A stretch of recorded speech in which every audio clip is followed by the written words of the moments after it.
Sebelum sampai pada titik hari ini ya artinya titik hari ini ya saya merasa lebih baik dari 20 tahun yang lalu gitu ya, dari sisi finansial, relasi, kesempatan dan lain sebagainya, pekerjaan.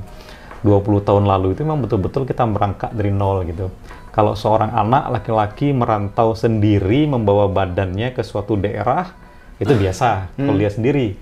Tapi saya merantau, anak tamat SD, bawa 4 orang pasukan, ada ibu, ada 3 orang adik masih kecil gitu.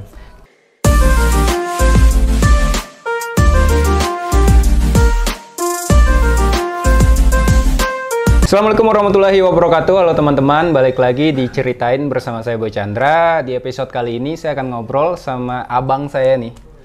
Beliau adalah penulis, penggiat literasi, pendiri kelas menulis daring, terus pendiri majalah Ellipsis juga, dan sebanyak kegiatan literasi yang beliau lakukan puluhan tahun lah pokoknya ya.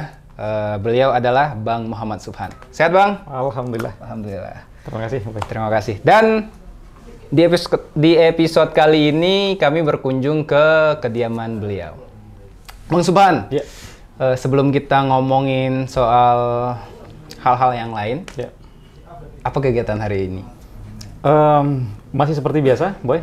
Di ruang kerja saya biasanya ya nulis gitu, juga berkomunikasi dengan teman-teman, mengisi program-program kegiatan literasi di kampus sekolah, beberapa instansi, juga melakukan pendampingan media-media sekolah. Nah, itu yang rutin dilakukan. Sama ngelola majalah tadi Sama ya? mengelola majalah. Kebetulan kita punya majalah kelas menulis daring Ellipsis, punya media majalah digital Ellipsis. Jadi teman-teman yang nulis di majalah teman-teman yang belajar di kelas menulis daring, medianya majalah digital karena ranahnya sudah ke digital gitu ya. Oke. Ini kan banyak banget nih kegiatannya. Ya. Saya penasaran, Bang Subhan yang kecil itu kayak apa sih kok bisa sekarang sesibuk ini gitu? Ya. Yang pasti saya kecilnya di Medan ya, Medan Sumatera Utara sampai kelas 2 SD. Jadi ayah saya dari Aceh, ibu dari Pasaman, sama-sama merantau di Medan. Kemudian ketemulah di sana, menikah, lalu lahir saya di situ. Tepatnya di Tembung, Sumatera Utara. Lalu kelas 2 SD, ayah membawa kami pindah ke Aceh, ke Lok Sumawe. Kemudian SMP, SMA saya selesaikan di kota Lok Sumawe. Nah, tentu saja masa kecil di Medan itu tidak ingin saya lepaskan begitu saja. Lalu pada tahun 2015 saya dokumenkan menjadi sebuah novel, dan novel itu lolos di Ubud Writer 2017, judulnya Rumah di Tengah Sawah. Nah, ketika di Lok Sumawe, Aceh, sejak kelas 2 SMP saya sudah hobi itu ke perpustakaan, kemudian nulis di mading sekolah.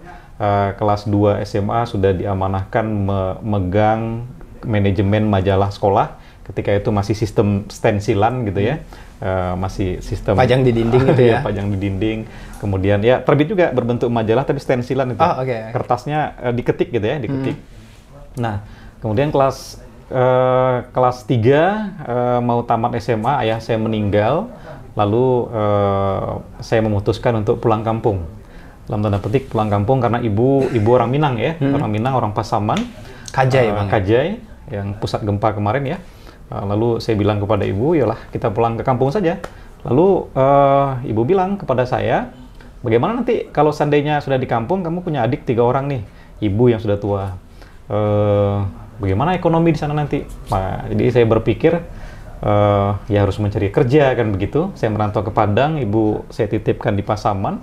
Di Padang itu saya berpikir kerjanya apa? Tentu anak yang baru tamat SMA, banyak pintu-pintu perusahaan, toko itu tertutup bagi mereka karena skill kita belum nampak ketika itu. Lalu beberapa tahun kemudian saya berpikir keras untuk bisa mengembangkan potensi diri. Ternyata bakat saya itu di bidang tulis-menulis. Nah, kemudian saya coba melamar ke beberapa media-media mingguan di Padang, lalu diterima menjadi wartawan walaupun dengan tanpa gaji ya. Tapi dari pengalaman-pengalaman itulah yang bisa mengasah kemampuan menulis saya dari dulu sampai sekarang begitu. Pertama jadi wartawan nggak digaji, Bang? Tidak digaji, karena dianggap kita hanya semacam magang saja begitu. Karena mingguan ya. Tahun-tahun 2000, 2005 itu banyak sekali mingguan-mingguan yang lahir di Padang ketika itu. Ya barangkali dampak dari reformasi ya. Ketika reformasi itu semua media bebas menemukan momen kebebasannya. Mereka bebas menerbitkan apa saja, termasuk koran-koran mingguan. Jadi ada beberapa, ya mungkin sekitar 10 mingguan yang saya masuki dari tahun 2000 sampai 2003 ya, 2003, 3 tahun itu yang berganti-ganti ya, karena saya tidak mendapatkan finansial yang bisa untuk hidup dalam tanda petik ketika itu. Tapi dari segi pengalaman, kemampuan penguasaan komputer, layout semuanya, hari ini saya merasa berterima kasih pada zaman-zaman sulit itu karena saya punya bekal ilmu. Nah, baru pada tahun 2003 saya bergabung dengan harian Mimbar Minang. 2004, 2005 saya bergabung dengan manajemen redaksi harian Haluan di Padang. Sampai 2007, 2008 saya ditugaskan sebagai kepala Haluan Bukit Tinggi ketika itu, kepala biro. Nah, 2008 saya balik ke Padang.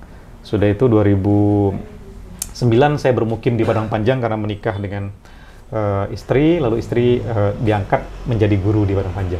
Nah, itu sejarahnya.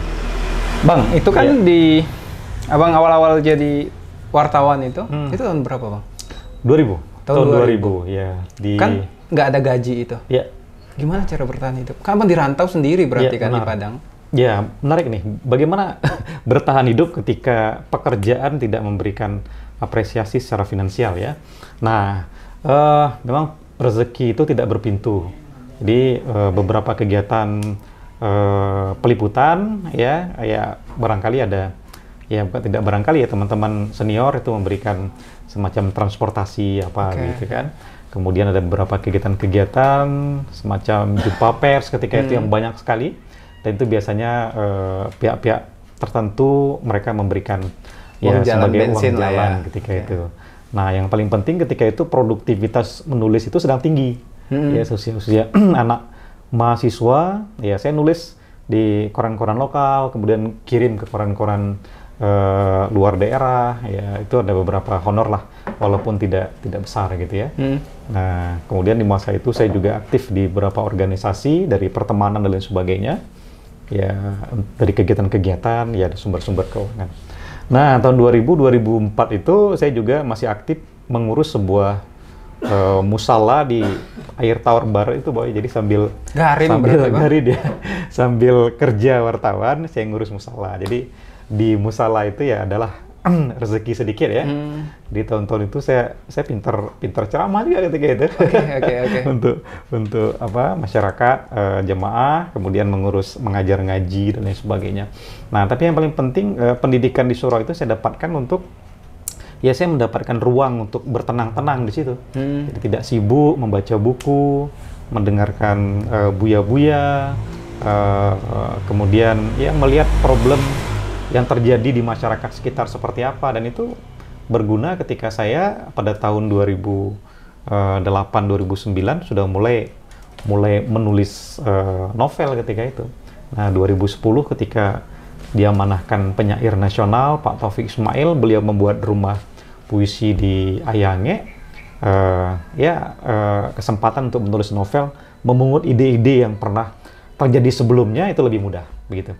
Artinya ada rangkaian peristiwa-peristiwa yang saya alami suka dukanya itu, mulai dari meninggal ayah di Aceh, kemudian saya bawa merantau ke Padang, diri saya dengan keluarga, saya memungut ide-ide yang saya kira tidak sekedar khayalan belaka, tapi saya masuk ke dalam dunia itu, sakit duka suka lukanya saya rasakan gitu. Itu Rina Kabut Singgalang? Rina Kabut Singgalang 2010 saya tulis, 2011 terbit.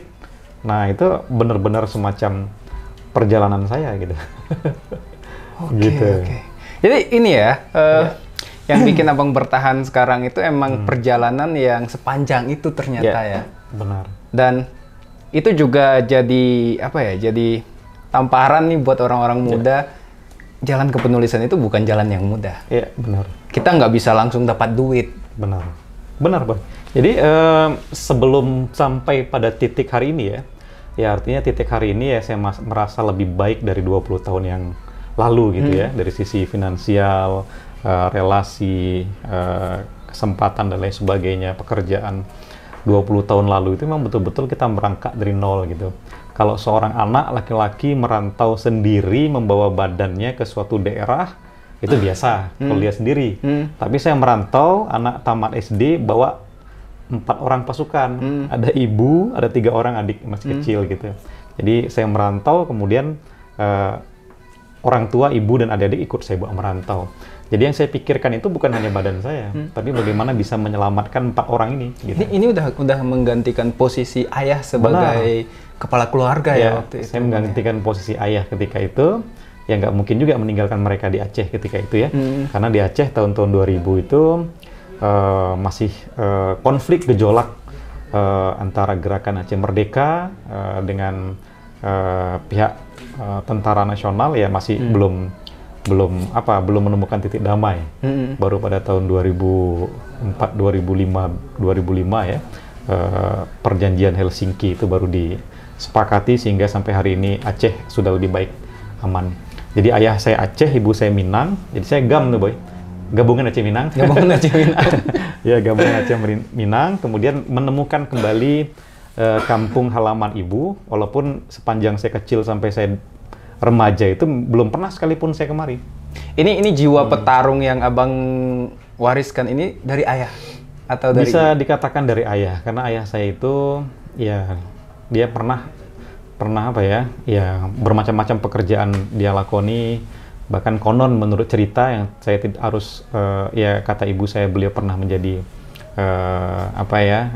aparat ketika itu, tentara, tapi beliau mundur kemudian menjadi pedagang di Medan. Setelah itu ya terakhir beliau hanya bekerja sebagai tukang sol sepatu di Aceh karena beliau ingin kemerdekaan hidupnya begitu. Nah, jadi ya jiwa petarung dia, semangat dia, semuanya saya coba pungut, walaupun ya saya ketika itu belum betul-betul siap apakah saya mampu sukses di rantau gitu ya. Walaupun rantaunya masih di Sumatera Barat, tapi saya kira di tahun-tahun itu ya lumayan berat gitu ya bagi anak SMA. Apalagi itu jalan yang dipilih itu jalan kepenulisan. Benar, apalagi jalan kepenulisan. Lebih berat lagi. Karena ya beratnya karena fasilitas tidak ada. Iya, betul. Sepeda motor mau ke perpustakaan tidak ada ya, karena di Air Tawar itu ke perpustakaan daerah itu jauh sekali. Bahkan saya jalan kaki dari Air Tawar itu ke kampus, jalan kaki ke perpustakaan yang di Penogoro itu, kemudian ke pasar. Ini untuk menghemat. Ya memang tidak ada uang. Memang tidak ada uang ya. Nah, ketika ada uang, ya terpaksalah untuk berhemat-hemat. Bagaimana bisa membawa uang itu ya beli ikan, dibagi 4 untuk dibagi kepada ibu, adik, gitu ya, yang di rumah gitu. Berarti waktu itu abang ngetik masih pakai mesin tik? Masih mesin tik. Nah, tahun 2000 sampai 2003 barangkali ya.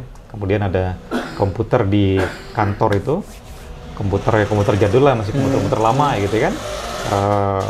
Ya baru mulai belajar komputer. Baru di Mimbar Minang dan Haluan sudah mulai komputer ya untuk menulis berita. Nah, itu pun masih komputer kantor.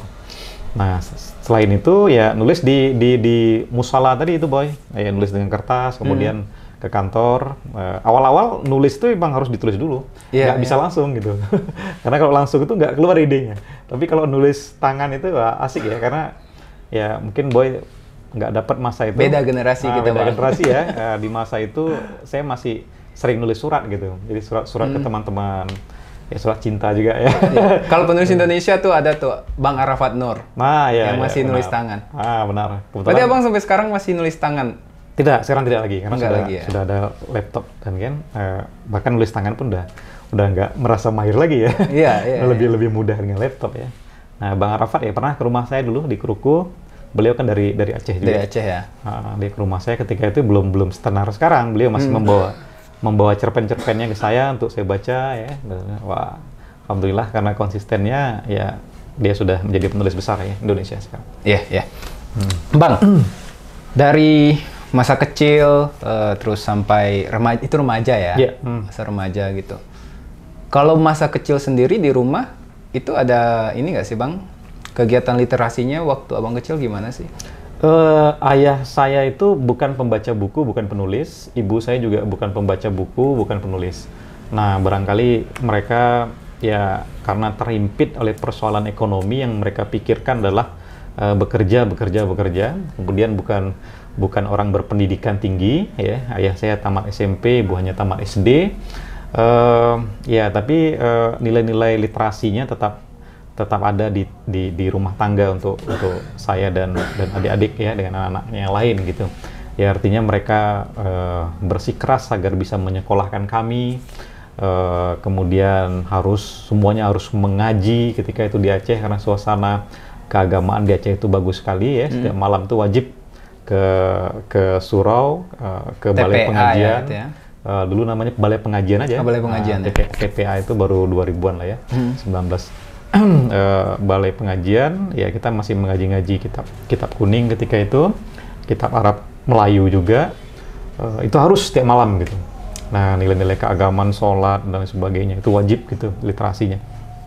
Kemudian saya mulai tertarik menulis itu ketika di Aceh itu setiap minggu saya datangi toko buku.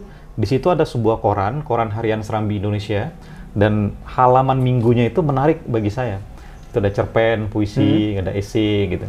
Jadi mendatangi toko buku hanya untuk membaca lembar minggunya itu. Gitu. Oke. Ya, cerpen-cerpen Arafat Nur itu saya baca di situ. Kemudian ada cerpen-cerpen lainnya sebagainya. Teman-teman di Aceh ketika itu ya di halaman budaya minggu. Dan itu dulu redakturnya betul-betul ketat sekali. Selama di Aceh, sewaktu masih SMA, ya barangkali ada 3-4 kali naskah saya lolos di situ. Ini Serambi Indonesia kan. Koran Aceh ya Bang ya? Serambi Indonesia. Oh, Serambi Indonesia. Serambi Indonesia ini ada anak grup Kompas ya. Nah, grup Kompas di Aceh. Yang penerbit Serambi itu juga? Bukan ya? Itu Jakarta ya. Kalau Serambi Indonesia itu koran lokal, dia anak grupnya Kompas. Jadi Kompas ini kan punya grup di daerah ya. Nah, korannya di Aceh itu Serambi Indonesia. Nah, dari situlah kemudian di samping itu saya baca juga ketika itu suka sekali dengan komik-komik Kung Fu Boy ya. Kung Fu Boy. Kemudian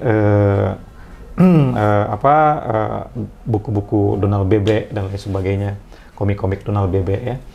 Semua itu membangun dunia imajinasi saya.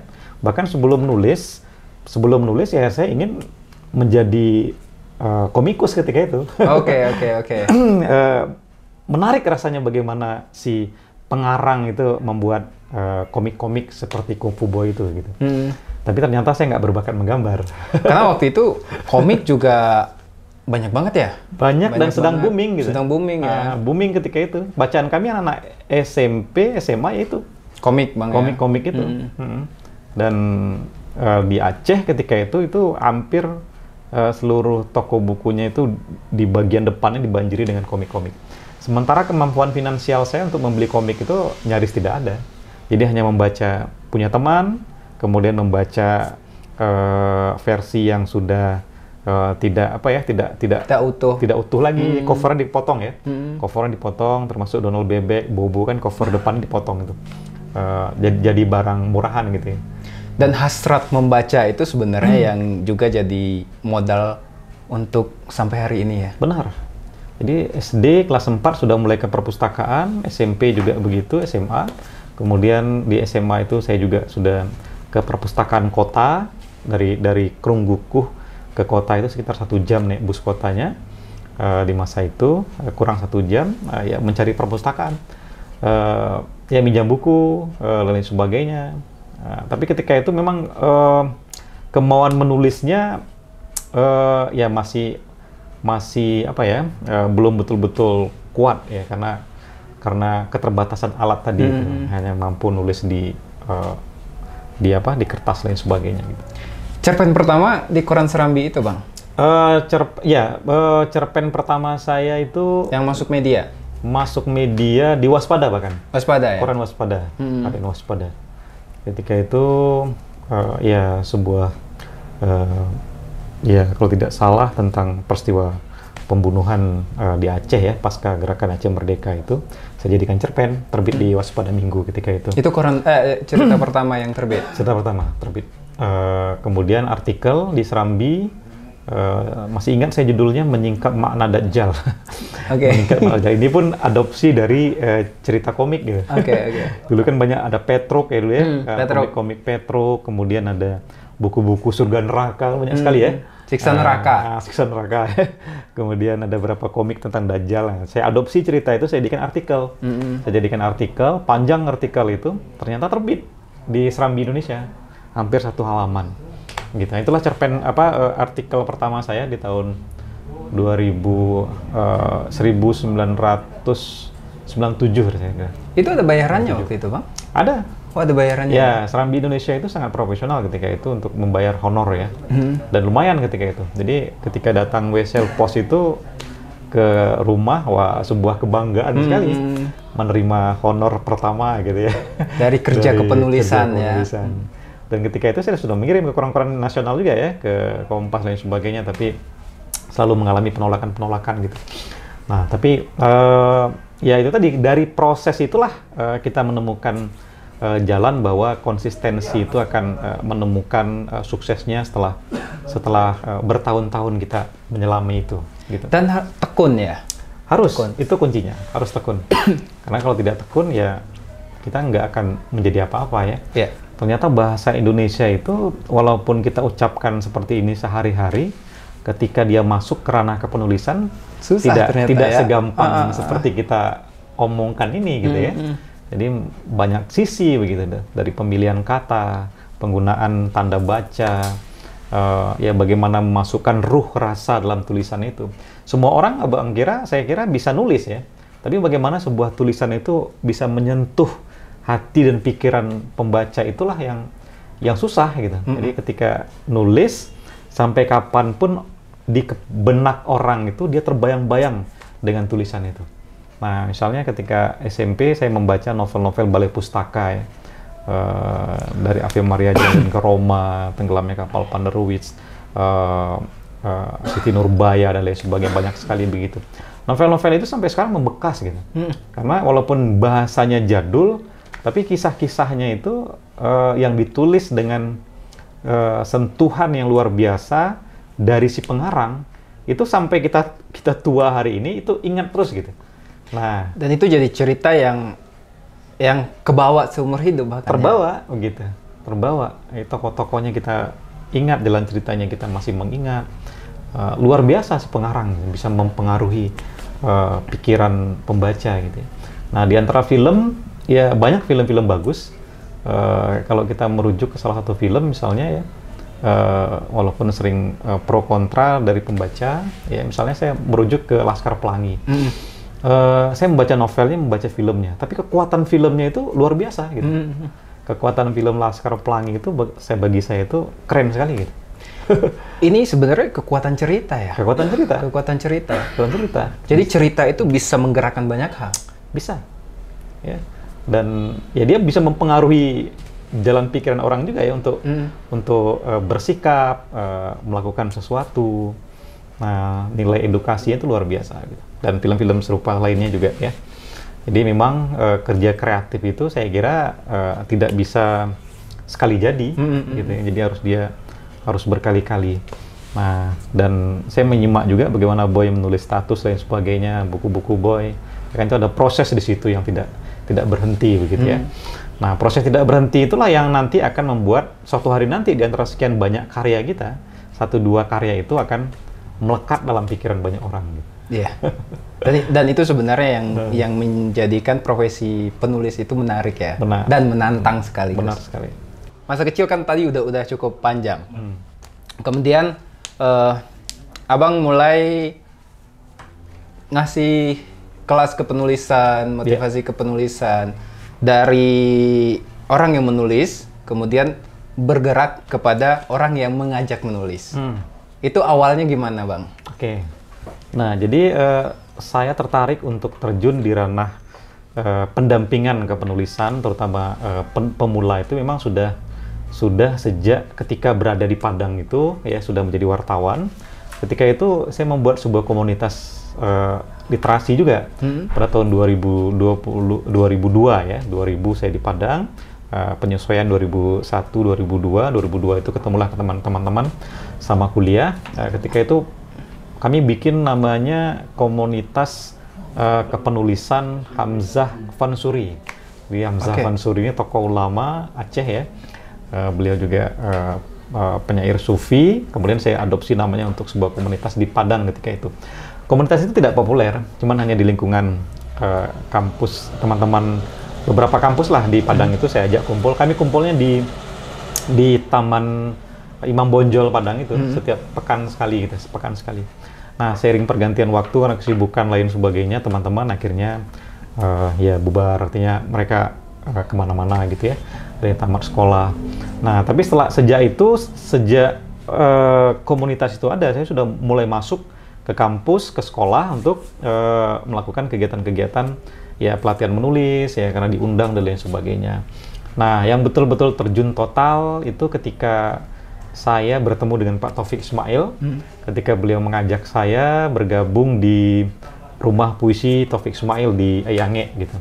Nah, saya melihat bagaimana kerisauan, keresahan seorang Taufik Ismail ya. Beliau selalu mengatakan generasi muda kita itu rabun membaca, pincang menulis. Nah, kalimat ini selalu saya ingat dalam setiap kesempatan. Jadi Pak Taufik Ismail saya kira tidak bisa kita biarkan sendiri, kita harus bersama-sama bagaimana agar generasi muda tidak rabun membaca, pincang menulis. Lalu setelah saya tidak di rumah puisi lagi, saya bikin beberapa kelas-kelas, juga ada namanya kelas tanda baca, ya. Saya bekerja sama juga dengan beberapa pihak, termasuk perpustakaan dan lain sebagainya. Bahkan di rumah saya ini juga kita buka kelas, sampai akhirnya pandemi masuk.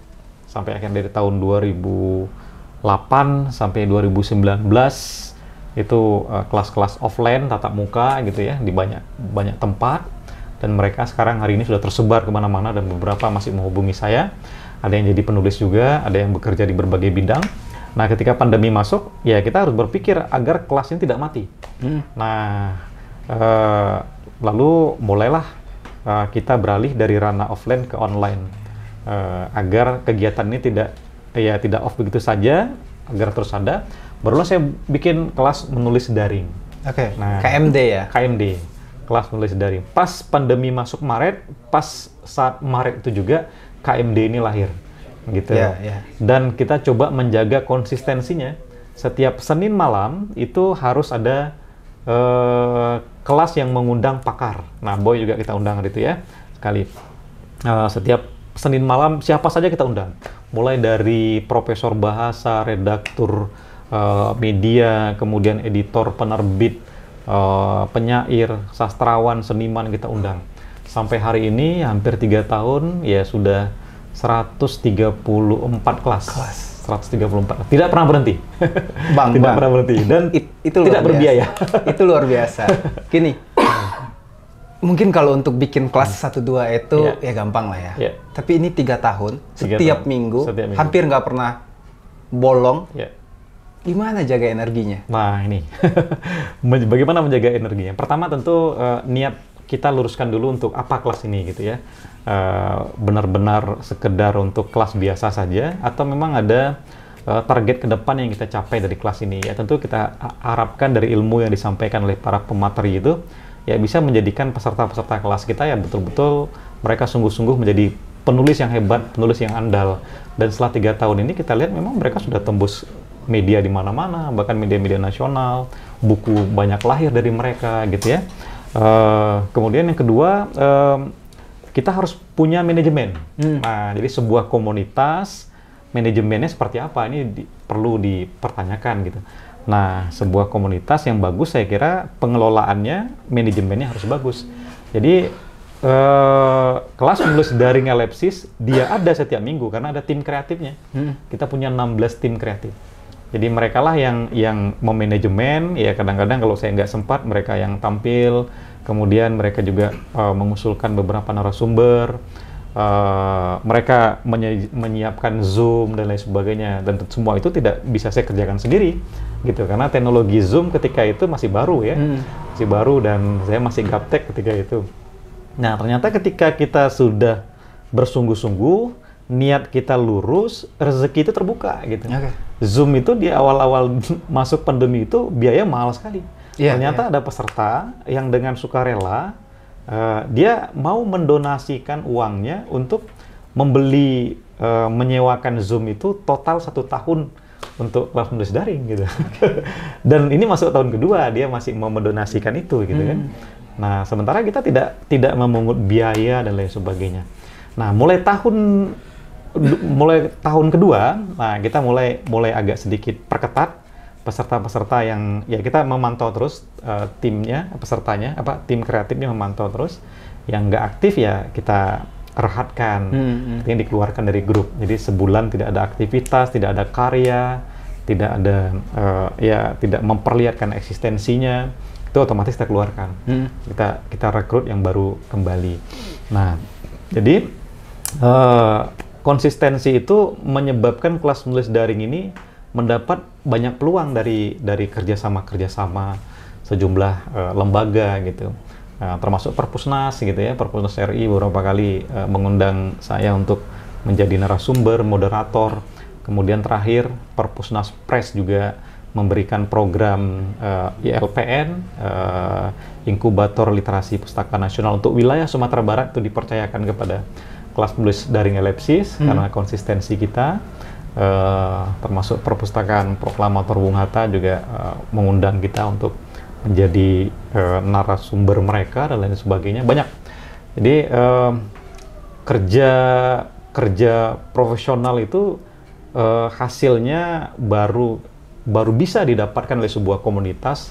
Itu saya kira ya 1-2 tahun setelah mereka memperlihatkan konsistensinya, dulu ya. Konsistensi dan kontribusi. Oke. Ini menarik banget Bang, karena nggak semua orang punya energi untuk melakukan hal-hal semacam itu. Dan di Sumatera Barat sebenarnya kita butuh lebih banyak mesin yang semacam itu ya. Salah satu kenapa kami bikin pengarsipan ini juga untuk menjaga energi-energi seperti itu gitu. Bang, kita dari perjalanan tadi, Abang akhirnya menepi ke Padang Panjang. Selain karena istri di sini, apa yang bikin Abang jatuh cinta sama Padang Panjang? Ini menarik nih. Jadi Padang Panjang ini kata sastrawan Indonesia asal Minang Nafis, kota yang berbahagia. Karena ada sawah, gunung, ada rel kereta api yang semua memberi hidup, kan begitu. Walaupun kereta apinya sekarang sudah mati ya. Mudah-mudahan bisa hidup kembali. Nah, ternyata memang Padang Panjang ini seperti halnya kata Nafis, memang banyak memberikan kebahagiaan karena kondisi alamnya yang dilingkari oleh gunung-gunung, ada Singgalang, Merapi, Tandike, ada Bukit Tui, kemudian udaranya sejuk, airnya dingin, ya, masyarakatnya ramah, ya, kotanya kecil, mobilitasnya tidak terlalu luas seperti halnya Padang ya. Kalau ke Padang dari Air Tawar ke Pasaraya itu lumayan jauh. Panas gitu ya. juga. Panas juga gitu ya. Karena pinggir pantai. Pinggir pantai gitu. Nah, Padang Panjang ini ya karena kecil, udara sejuk, makan juga enak. Saya tempat tinggal saya juga nyaman, saya kira. Yang memberikan banyak kebahagiaan tadi seperti halnya kata Nafis. Nah, disitulah bisa dikatakan ya saya jatuh cinta kepada kota ini. Nah, ketika saya bersama istri bermukim di kota Padang Panjang, selain karena tugas istri, dan saya sebenarnya dalam tanda petik ikut istri, ikut mendampingi istri di sini dengan kegiatan-kegiatan pribadi saya. Lalu pada tahun 2009 saya bertemu Pak Taufik, ya saya punya kegiatan baru di Rumah Puisi ketika itu. Dan Rumah Puisi ramai ketika itu karena sebelum pandemi ya. Nah, dan saya kira siapapun yang datang ke Padang Panjang, orang akan jatuh cinta dengan kelebihan-kelebihan yang saya sebutkan tadi itu. Maka ketika ada kegiatan-kegiatan sastra, seni, orang-orang luar datang ke Padang Panjang, mereka ingin datang lagi gitu. Ingin datang lagi. Karena makanan di sini kan dua aja rasanya, Boy. Pertama enak, dua enak sekali. Oke. Kuliner malam. Kuliner, Pasar ya. kuliner yang Iya. malam-malam. Benar. Kita kuliner. makan di sana semalam tuh. Di mana makannya? Di rumah makan tanpa nama. Oh iya. Enak itu. Benar. Itu banyak sekali kuliner-kuliner lain, ya masakan-masakan lokal yang ya sudah ditempatkan satu tempat oleh pemerintah setempat. Dan ya saya kira itu luar biasa lah. Bang, untuk gerakan literasi sendiri, Abang kan salah satu yang paling aktif di Padang Panjang. Gimana Bang perubahannya selama Abang di sini? Ya, untuk gerakan literasi Padang Panjang itu sudah kita mulai bersama-sama ya, bersama pegiat-pegiat literasi di sini, penulis, seniman, kemudian berkolaborasi dengan pemerintah. Itu kan mulai sejak tahun 2015 ya. 2015, kemudian bahkan sebelum itu, jauh sebelum itu juga kita lakukan. Kemudian pada tahun 2017 kita berkolaborasi dengan Dinas Pendidikan dan Dinas Perpustakaan untuk membentuk sebuah forum pegiat literasi Kota Padang Panjang, namanya FPL Padang Panjang. Nah, kebetulan saya diamanahkan ketika itu sebagai ketua forumnya, dan jabatannya sudah habis ini. Sudah habis. Sejak itu kita usulkan kepada pemerintah daerah melalui Dinas Perpustakaan, karena gerakannya sudah masif ya, banyak sekali program kita lakukan ketika itu, membawa buku ke masyarakat miskin ya, kemudian bikin lapak-lapak baca, lalu mendampingi teman-teman membuka taman-taman bacaan. Hari ini ada sekitar lebih kurang 30-an taman bacaan yang setelah tumbuh mudah-mudahan tetap eksis. Pada tahun 2018 kita coba berikan program kepada pemerintah daerah melalui Dinas Perpustakaan ketika itu, kegiatan akbar namanya Temu Penyair Asia Tenggara 2018. Tapi tidak hanya Temu Penyair saja, kita bikin kegiatan lain, kita usulkan bagaimana kalau Padang Panjang dicanangkan juga sebagai kota literasi. Nah, Pemda setuju, lalu juga memecahkan rekor muri penulisan puisi terbanyak tentang bahaya narkoba. Itu tahun berapa Bang? 2018. Itu seluruh siswa di Kota Padang Panjang, mulai dari SD, SMP, SMA, mereka nulis di halaman sekolah serentak dari pukul 8 sampai pukul 9, menulis puisi tentang narkoba. Nah, cuman sayang tidak dibukukan. Kalau dibukukan itu benar-benar jilid-jilid. Ya? Tebal banget. Susah jilidnya nanti, Bang. Saya kira bisa bisa disortir saja itu. Iya. Kalau pihak terkait ingin menghadirkan buku-buku itu. Sebagai sayang, arsip, Bang ya. Iya kan? Sayang kan kalau tidak didokumentasikan, hilang begitu saja. Nah, sejak itu ya gerakannya ya terus jalan ya, pemerintah melalui dinas-dinas terkait juga mereka melakukan banyak gebrakan ya. Hari ini saya kira ya sudah cukup baik lah, walaupun tentu saja banyak hal yang perlu dievaluasi. Tapi saya kira Padang Panjang itu sudah sangat literat lah, sudah sangat literat untuk gerakan-gerakan literasinya. Tinggal bagaimana menjaga konsistensi bersama saja agar tidak terputus begitu. Bang, Abang kan ini jalan-jalan juga, keliling, melakukan ngajak orang membaca, menulis, gerakan literasi lah. Apa sih yang paling menjadi tantangan, Bang?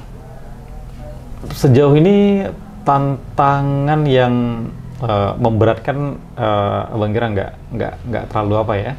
Ya paling bagaimana penerimaan saja ya itu penerimaan masyarakat itu, disitulah tantangan literasinya ya, bagaimana agar sebuah program itu bisa betul-betul menjadi sesuatu yang berkelanjutan gitu, tidak hanya sekedar ada, kemudian besok tidak ada gitu.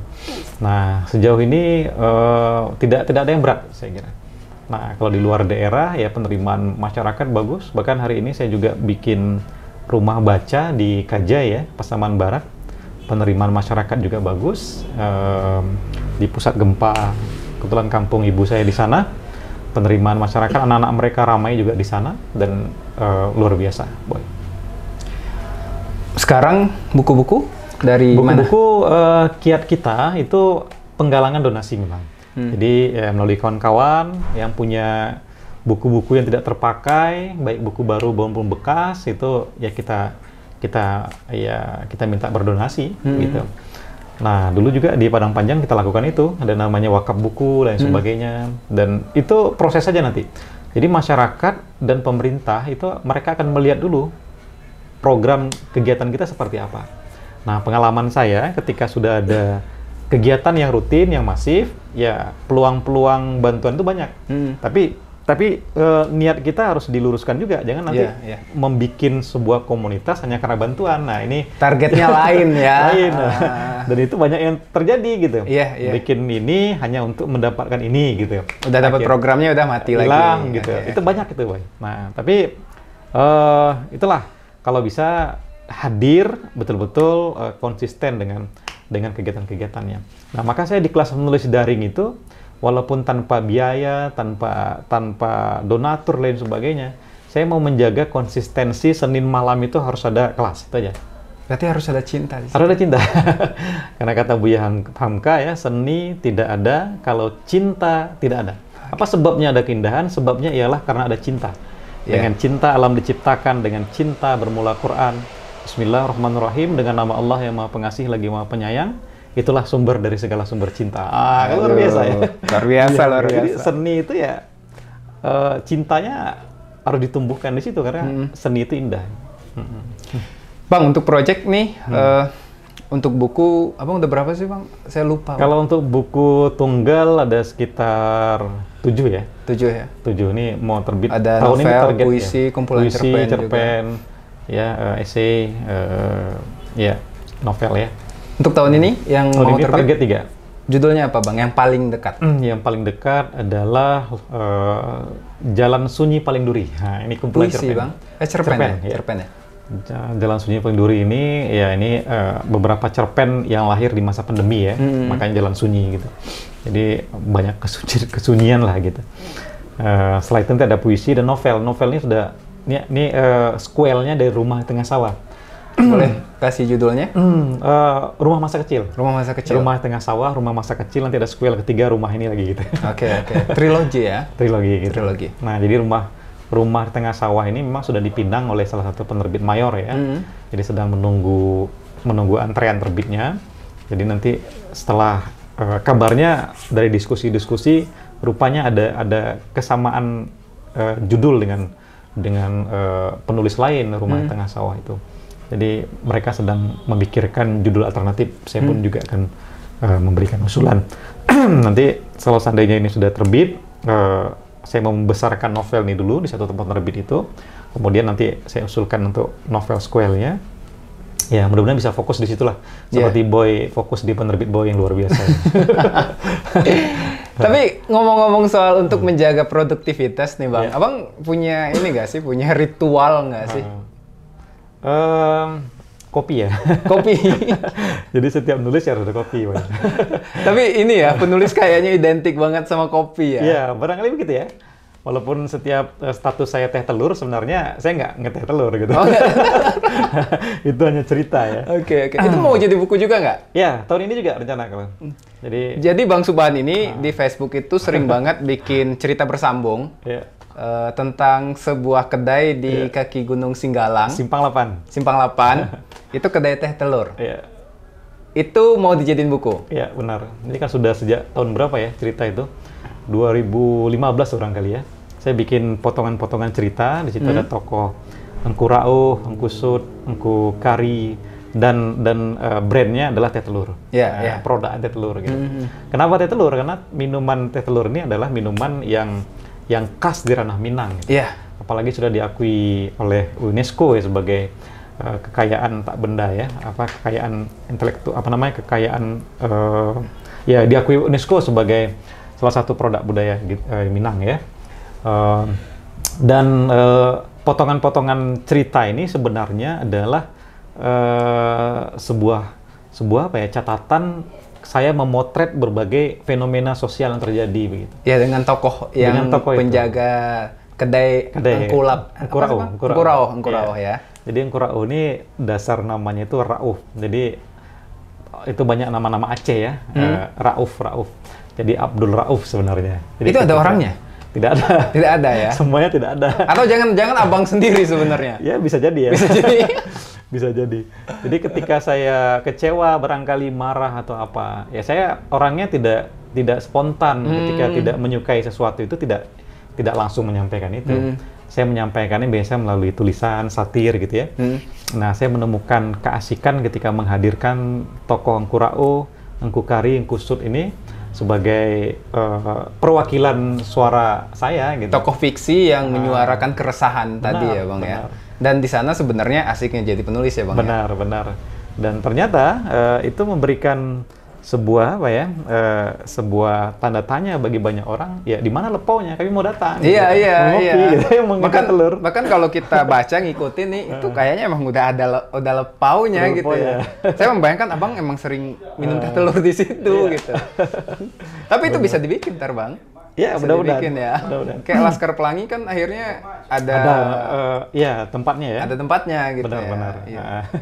Jadi nanti kalau ada rezeki ya mana tahu nanti ya ke depan bisa saja kita bikin sebuah lepau dengan konsep itu di Simpang 8 itu gitu. Karena brandingnya udah ada ya. Iya, udah dari 2015 sekarang berarti udah lama banget Bang ya, 8 tahun. 8 tahun ya. 8 tahun ya. Iya. 8 tahun konsisten menjaga brand itu udah kuat sih sebenarnya gitu. Ya, benar.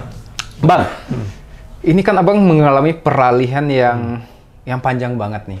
Dari nulis tangan, ngetik mesin tik, sekarang ke digital. Nggak banyak orang segenerasi Abang yang bisa beradaptasi dengan itu. Gimana cara Abang bisa akhirnya tetap bisa ngikutin zamannya lah? Iya, benar. Ya sebenarnya kalau untuk teknologi saya banyak belajar ke Boy Chandra sebenarnya. Enggak juga sih ya. Ya saya melihat bagaimana medsos Boy itu ya terkelola dengan baik ya. Bahkan Boy sendiri yang meminta Abang dulu untuk ya coba mengelola medsos kan gitu kan. Nah, jadi saya sebenarnya adalah generasi peralihan dari zaman jadul ini ke zaman milenial ini gitu ya. Saya kan lahir tahun 80. Jadi peralihan ya, pertengahan di situ. Banyak hal sebenarnya teknologi yang tidak saya kuasai, tapi alhamdulillah saya punya kemauan untuk belajar gitu. Jadi ketika dari mesin tik ke komputer, saya ingin belajar bagaimana bisa menguasai itu. Dan saya syukurnya saya dikelilingi oleh kondisi yang sangat mendukung. Ada orang-orang yang ya mau membantu, memberikan peluang, jalan, ilmu dan lain sebagainya, itu saja gitu. Sementara ada beberapa teman lain yang mereka tidak memiliki kondisi itu gitu ya. Nah, ketika saya menemukan orang-orang yang tepat, lingkungan yang tepat, ya saya manfaatkan semua itu. Nah, bahkan termasuk laptop awal-awal saya juga nggak paham menggunakan laptop. Ketika medsos pun, ketika Boy sampaikan ketika itu mulai fanspage, ya belum terlalu tertarik juga untuk mengelola fanspage gitu ya. Nah, sekarang ya baru mulailah fanspage, kemudian Instagram pun baru mulai juga ini. Sebelumnya saya hanya fokus di Facebook profil saja. TikTok udah TikTok? Ah, baru masuk TikTok. Baru masuk TikTok nih. Nah, ternyata pasar hari ini adalah di media sosial gitu. Setelah dipelajari ya, memang kalau dulu bermain orang di lapangan, di lapau, di pasar, media cetak, di gitu ya. media. Nah, sekarang semuanya sudah disatukan di satu tempat gitu. Di Gawai, dan di Gawai itu ada banyak sekali aplikasi medsos yang sayang kalau tidak dimanfaatkan gitu. Dan itu Abang memandang itu sebagai kemudahan dibanding dulu nggak sih? Sangat mudah, hari ini sangat mudah gitu ya. Kalau dulu kita harus misalnya mengetik tulisan ya, karena kita belum punya mesin tik, harus cari dulu gitu kan. Kemudian harus mencari kertas dan sebagainya. Mengirimnya pun harus ke kantor pos dulu, melalui perangko. Dunia dulu lambat sekali. Lambat sekali, walaupun ada keasikan tertentu yang tidak dimiliki dunia hari ini. Nah, apa yang tidak dimilikinya ya, dalam kelambatan itu ada rasa yang kadang-kadang bikin kita berdebar dan berbunga-bunga ya. Misalnya menunggu surat dari Pak Pos misalnya kan. Pertarungannya lebih kerasa ya. Lebih kerasa gitu. Nah, jadi ada plus minus ya. Kalau dulu serba lambat, hari ini serba cepat. Ya saya kira plus minusnya sebuah keniscayaan dari sebuah perkembangan teknologi lah begitu. Tapi ya tentu saja hari ini karena plus minus tadi itu ya kita harus pandai-pandai menyikapinya. Bagaimana bisa sukses di ranah kepenulisan di bidang kita itu dengan memanfaatkan media-media tadi itu. Ternyata medsos ini bisa membranding kita sebagai penulis, karya kita bisa berjualan di sana. Jadi sebenarnya rezeki saya itu banyak dari branding medsos sebenarnya. Justru itu membuka peluang-peluang baru, Bang, ya? Membuka peluang-peluang baru. Peluang baru, ya? Ya, sama nih kalau kita bicara ada sebuah produk, sebuah perusahaan yang besar, produknya bagus, enak kalau dia makanan, tapi nggak tahu orang gitu. Lama-lama perusahaan itu gulung tikar gitu ya. Nah, ini ada produk yang biasa-biasa saja, ataupun taruhlah tulisannya biasa-biasa saja, tapi setiap hari dia promosikan gitu kan. Setiap hari muncul kontennya, videonya, otomatis teman-temannya ataupun followersnya yang membaca kontennya itu akan terpengaruh. Iya. Gitu. Jadi kekuatan kata-kata di situ. Ini juga sebenarnya untuk teman-teman yang punya kemampuan menulisnya bagus, ya, benar. Itu juga harus memanfaatkan media sosial dengan baik. Benar, Boy. Jadi ada seorang teman yang ya dia sudah sangat penulis besar lah gitu ya. Tapi karena dia nggak memegang medsos, tidak bermain medsos, akhirnya penerbit tidak menerbitkan bukunya lagi. Gitu. Kenapa nggak laku? Karena orientasi penerbit bisnis kan. Bagaimana dan itu wajar, laku? Bang. Wajar gitu. Wajar. Jadi kalau dulu penulis mereka menyerahkan total naskahnya itu untuk dijual oleh penerbit, hari ini penulis harus terlibat dalam proses penjualan itu. Gitu. Boy, saya kira itu udah berhasil di situ. Sebagai penulis kita juga harus bisa beradaptasi berarti kalau pengen bertahan ya. Benar. Dan itu yang Abang lakukan selebih dari 20 tahun ke belakang. Benar. Dan itu ya mulailah melihat bagaimana teknologi hari ini sebenarnya mereka lahir itu untuk mendukung kerja kita gitu. Untuk memudahkan kita. Mau tidak mau kita harus masuk ke sana dan mengambil peran gitu. Kalau tidak mengambil peran kita jadi penonton gitu. Hanya nonton orang joget-joget di TikTok gitu. Betul. Hanya ya dipengaruhi orang gitu. Nah, buzzer-buzzer hari ini tumbuh ya karena mereka bermain di situ. Bagaimana mereka bisa membentuk opini orang sehingga terjadilah ini gitu.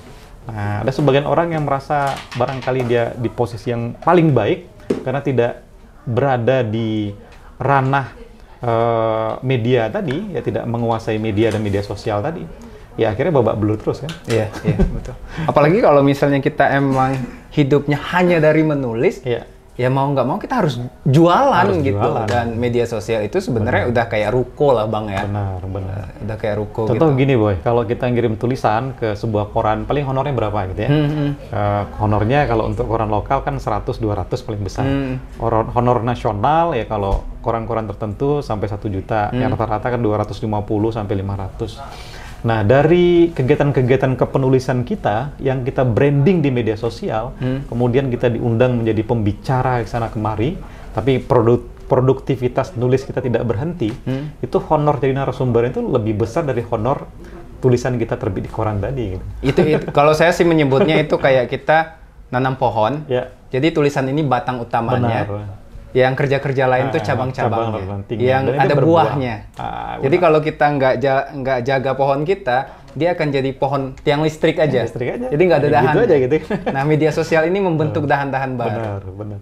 Jadi bersyukurlah teman-teman penulis yang memanfaatkan media sosial untuk mendukung kerja-kerja kreatif kepenulisannya, gitu ya.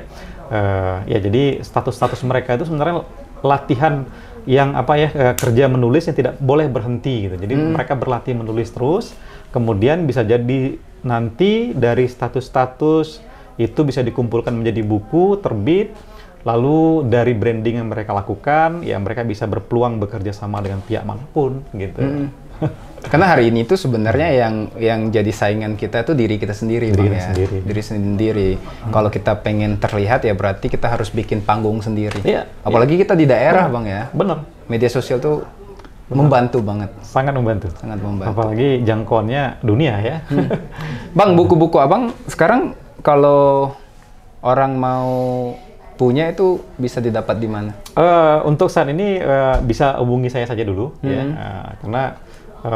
Karena buku-buku lama itu masih dalam proses cetak ulang. Sambil menunggu buku yang mau terbit mayor nih, nanti sudah bisa di toko buku ya. Dan itu bisa edisi tanda tangan. Iya. Bisa edisi tanda Bisa tangan. edisi tanda tangan, ketemu penulis, apa nama sistemnya itu? Seperti Meet Boy. and greet. Meet and greet. Iya.